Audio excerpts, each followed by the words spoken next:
فلما أن أراد أن يبطش بالذي هو عدو لهما قال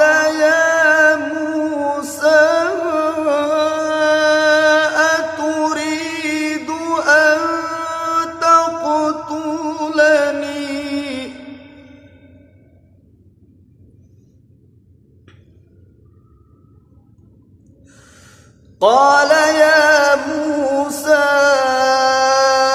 أتريد أن تقتلني كما قتلت نفسا بنفس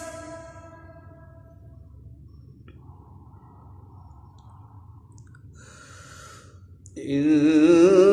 تريد إلا أن تكون جبارا في الأرض وما تريد أن تكون من المصلحين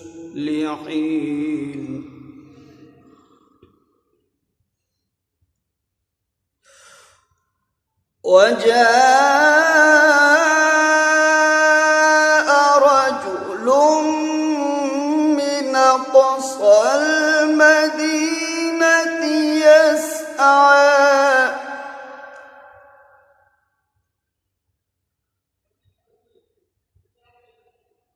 قال يا موسى